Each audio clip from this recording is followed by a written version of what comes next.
Hi, today I'll be talking about installing a remote start on a Chrysler Town and Country minivan or Dodge Caravan. This is, I believe, what they call the 5th gen. Um, I'm going to be talking about a few things. I'm going to be talking about what I'm calling a shortcut method, so you don't have to take apart many things. And I'm also going to be talking about the long method or the right method that the dealer would do, which is installing an antenna as well with a new winds module. And then I'm also going to go over the software that I use to program the ECU to flip on the remote start and everything like that, and the ups and downs on doing something like that. Just in advance, if you like this video, if it helps you out, if it educates you, give me a like, subscribe. Little things help like that to motivate me to make more videos such as this. I'm a tinkerer by heart, so I love playing around with projects like this and seeing if I could achieve OEM installations without going to the dealer and the ups and downs and talk about it. Just a straightforward education on doing something like that. Thanks. Stay tuned. To start off, when I bought the remote start system, the OEM one, it came with this manual. You could probably look up this K number and probably pull up the same manual. It tells you all the contents that come in the kit. One of the important things is, of course, the key fobs, which is item number 7. They call it the phobic. Otherwise, what you definitely need for a minimal system for the remote start is you need the number 3, the hood ajar switch, the number 4 hood ajar switch bracket, and the number 2, the hood ajar switch bracket mounting fastener, which is just a screw, as you can see. The other items, that's an antenna, which definitely helps the range of the remote start, but when I did the quote minimal system, I was able to use the remote start inside of my house without any issue. Item number 6 is a whole new ignition system. Basically, that's what you put your key into behind the dashboard. Let's see what that's called. That's the wireless ignition module, the WIN. So the reason why I'm talking about a minimal system versus, I guess you could call it the full system, is because remote start is already built into the ECU of the van. All you got to do is enable quote a dealer package. The dealer package, what that does, it flips on 2 switches. It flips on your hood or jar switch, so it looks for that connection, and then it flips on your remote start functionality. If you enable both of those and you have a key fob that supports remote start, so the spinny button on the remote, I'll show you that in a second, you basically don't have to take apart the whole dashboard or anything like that. Let me show you what you got to do for the minimal system. So using some of the components in this manual, I went ahead and installed the hood pin switch, the bracket, and the bolt. Underneath there, this wiring harness. In this kit, they give you a wiring harness to splice into the fuse box, but from what I've heard, and the case that was on my 2014 Town and Country, this wiring harness is already tucked in underneath the battery box. So all you got to do is bring it out, hook it up to this, mount it correctly to make sure it hits the hood, then go into the ECU settings and enable the remote start and the hood ajar switch, which I'll show you later on this video, and then you're all set. Oh, of course, program the phobic, the new ones that you have, which show you a picture. Because my van did not come with remote start, the panic button was there, the unlock, the lock, the trunk switch, the trunk lift, the side doors, but this button was not there. So all you really need to do is program one of these remotes with that winds module that you already have in your van, and flip on those 2 switches in the ECU like I said, and then you're good to go. You have remote start, believe it or not. Very simple. So behind here is the winds module. Again, that's where you put your key into. The antenna is mounted underneath this panel right here. I believe it was located, I forget if it was on this side or over here, but either way, you pull up this whole entire panel and you will see the antenna there, and then you got to route the harness throughout the dashboard. I went ahead and followed this manual, and it had me take off the whole entire dash. As you can see, the manual's not slim. It goes step by step. It's a real good way of doing it. You're going to ask, why did I do it? Well, first of all, I did not know about the shortcut method, if you want to call it that.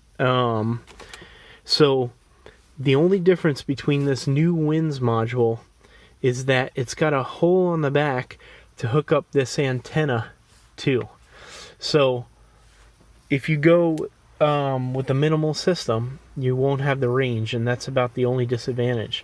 But if you want simplicity, you just get yourself the phobics, or phobic, however you pronounce it. You get yourself the hood ajar switch, the bracket, and the bolt, hook that up, and then put it, connect the harness that's hopefully under your battery. Otherwise, you need this number 8, which is the, 8 wind antenna mounting fasteners. Interesting. I guess that's what they're calling the harness. If you need one, if I didn't sell it already, I probably already have one for you. Here's a picture of the two parts that I did not use in the system. Again, there is the harness that you splice into the fuse box, and then they include an LED just in case you want to hook it up and see, I guess, if the remote start is active. I never used it. I figure I didn't need it. Okay, what you're seeing right here, this is the OEM Winds WCM module, or I like to just call it an ignition box. Anyway, the wires are hanging out of the dashboard right now because I have the new one installed already. The problem was that I did not have the software to reset the new one, so I wrote to the company that I'm using, AppCarDiag, and asked them if they could give me a fix, and they've been working on it. They just got it out. So what I'm going to do now is hopefully pull the pin code off of this one, and then I'm going to hook the wire back up to this one, and then I will enter the pin and do the reset procedure. I hope this works. Be right back.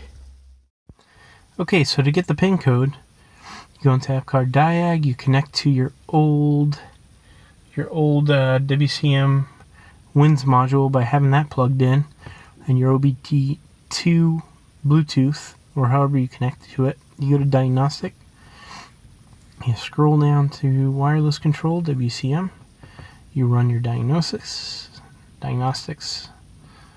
it pulls up all your information right here.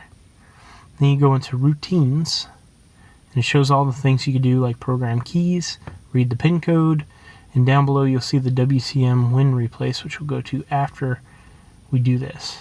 Alright, so it says read the pin code, go ahead and continue. Pin code comes up. So now what I'm going to do is disconnect from the vehicle, and then I'm going to hook the wire up to the new module, and I will go ahead and reset the device. It should ask me the pin code. Be right back. You could also tell that I got the new one plugged in right now because I got that blinking light going on telling me that I have an invalid key. So, makes sense, because now what we got to do is reset the Winds WCM module, and then we need to program keys. Be right back. I'm connected back up with the new module. I'm going to scroll down, go back to the WCM, go to Run Diagnostics.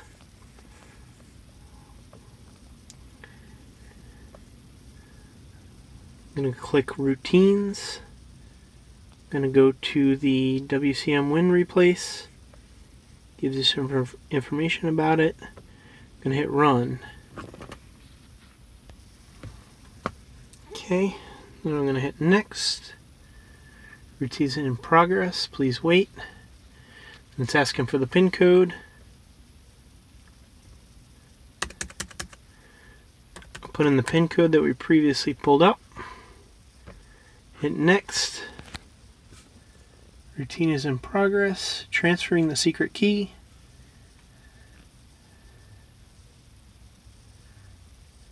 It says it's successful.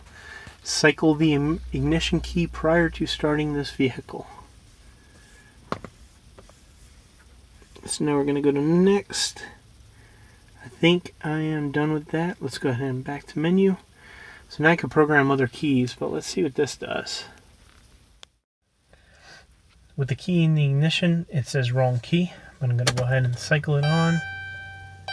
Then I'm going to reconnect to the vehicle.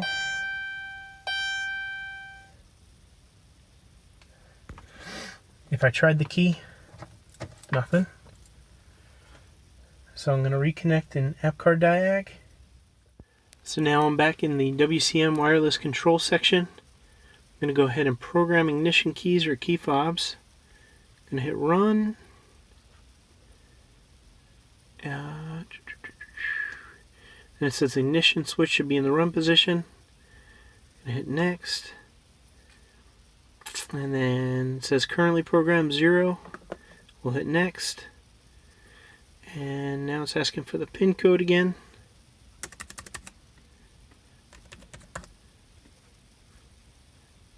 Put it in, hit next, routine in progress. Waiting. Looks like I got a reset on the dashboard.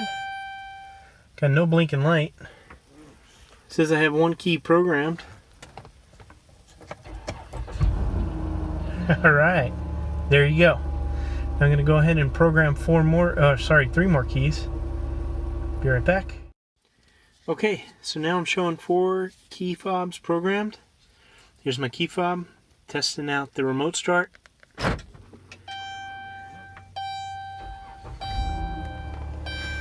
Looks like it works. Remote start active, insert key.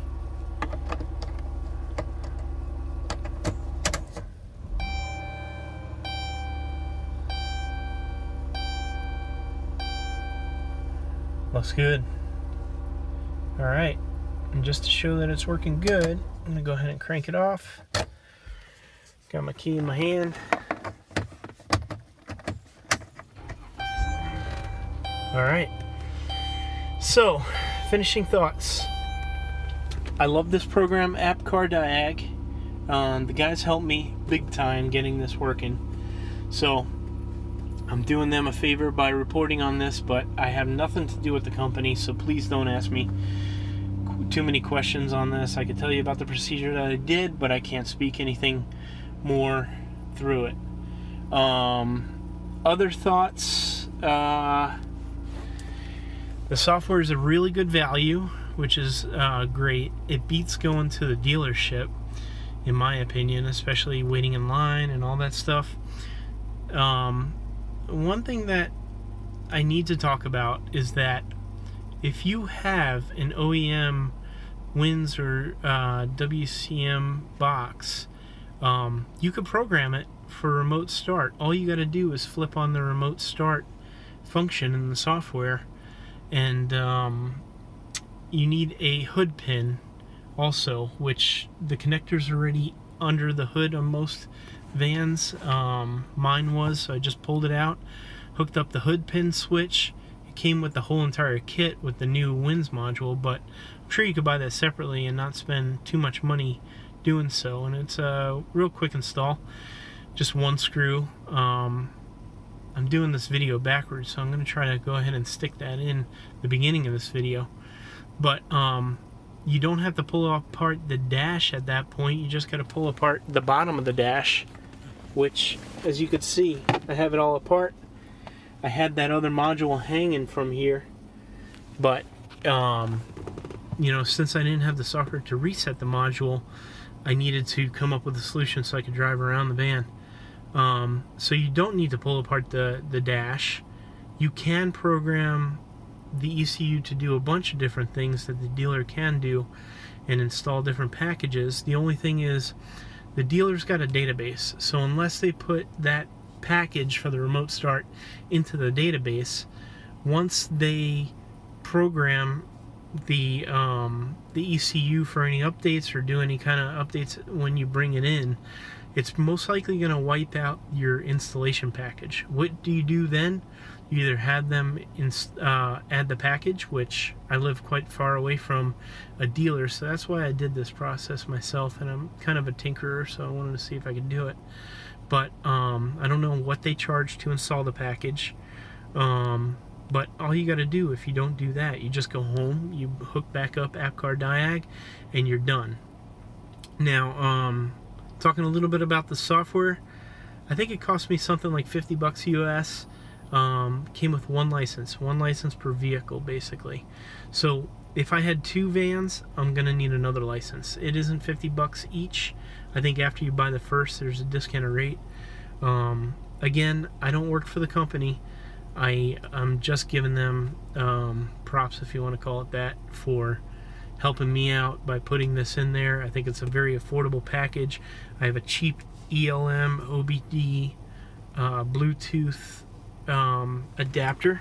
But yeah, that adapter I think I got for 10 or 15 bucks off of Amazon. I mean, very affordable way to do different things.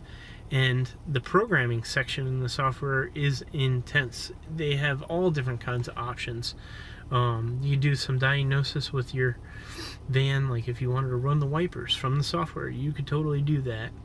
If you wanted to find out information about the radio, information about the HVAC, any of the modules, it's got a very detailed DTC report, so you can see all the error codes and what they mean and different things like that. And you could also go ahead and do routines like you saw to exercise each individual module and do different things. I'll try to answer any questions you have, but it might be worth just going to the AppCarDiag guys to ask detailed questions. So yeah, have a good time. Tinker around, play with this, do what you need to do with the software. Write to those guys, give them a thank you if it does work. It's always nice to see these developers making more and more apps and programs that, you know, if we're not a dealership, we could go in and do the things that we want to do, even if we might mess it up by doing it. But they put a lot of warnings and instructions, so hopefully everything goes well. You could also do reports with the software. Anyway, if you enjoyed it, give me a thumbs up. Go ahead and subscribe. Give me ideas on, you know, additional videos or how else I could help you do some of this kind of stuff. Alright, so that's all I got. Have a great day. Good luck. Have fun. Okay, the purpose of this video is to go through AppCarDiag, some of the features that this software has. I made this video to help out with the video that I made for the Remote Start features on the Caravan and the Town and Country. But I wanted to go through these features because the software, I think, is not very well known and it could help a lot of people. First of all, you have a whole diagnostic section that you could go through each one of the computers aboard the vehicle and do programming options. You get information, you can do different things. I'm only going to go through a few features here, and I'm going to start off with the Remote Start interested ones, if that's the right word. First, let's start with the wireless control, the WCM module. I'm going to go into that and run diagnostics. It'll pop up information for the module, like there. And when you do Remote Start or program keys or anything like that, just show real quick, you could display live data if you wanted, and you check some boxes and then let it do its thing. You could show the DTCs, you could show the actuators on here, and then the routines. The routines are what is key. The software is super powerful in this regard that you don't have to bring your vehicle to the dealer, and you can do a lot of this stuff yourself. Now, I will put it out there, you don't want to screw up things, so make sure that you know what you're doing before you go through this. Anyways, you could program your keys, your key fobs. You could erase all the keys. You could read the PIN code. The PIN code is necessary when you replace your ignition module, the WINS module in the back of what basically is the key. Alright. PCM, reset the wind configuration. You're going to need to do that when you do that replacement as well. My other video talks about this. I think I'm going to just link the videos. I'm not sure how I'm going to implement that yet, but anyway, that's where that option is. The TPMS controls, things like that. You can do reports of all the modules and what error codes it's got. You can do programming. Programming is the other feature that I love this software for. I can't speak high enough about how awesome this is. So I'm not getting paid for this video, but when I don't have to take my my van to the dealer to get anything done, I give kudos.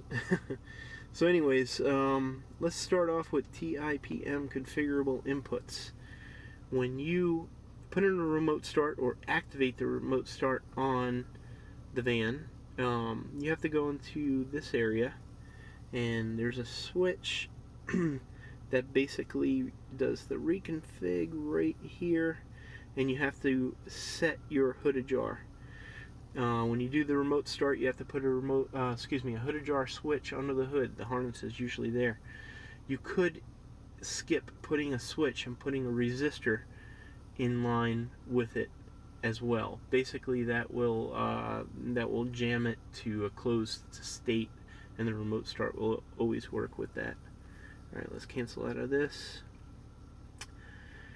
I'm going to go into vehicle configuration number 1. Let's run that guy. Nope. We just gotta click it twice. Reads the configuration, and now it shows all the options that you could flip. The one that you're looking for the remote start is called remote start. You just have to flip that to set. It's very easy. I'm using for the attachment to the ECU just a cheap ELM Bluetooth connector, and it worked for me flawlessly.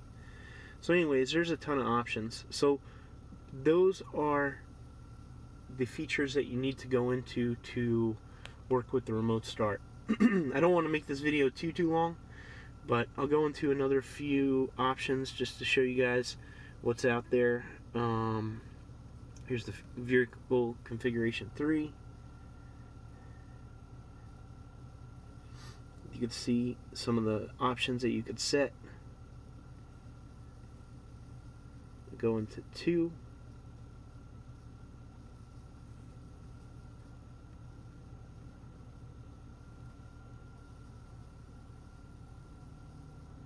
And more options. I can't speak for the dealer systems, but I'm assuming this gives you all the options that you could do if you took your vehicle to a dealer and had them hook up their module. I forget exactly what it's called. The downfall of doing this is the way that Dodge stores this information is you install a dealer code, so to say, and it programs it into their database, and then once you get your updates and things at the dealer, it will wipe out any changes that you make here. No big deal, you go home and you re-enable it.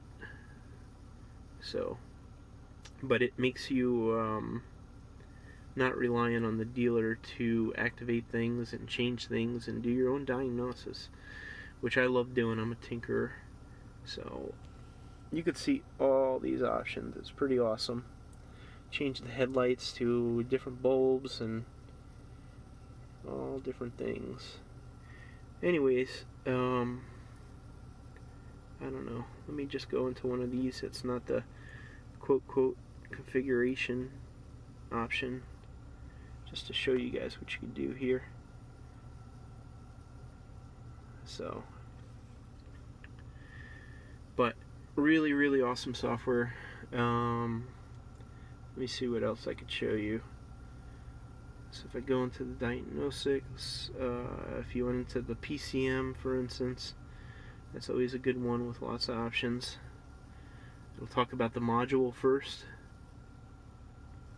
and then you could go to the live data if you wanted to. I don't know. Let's see. RPM versus speed. I don't know, oil pressure.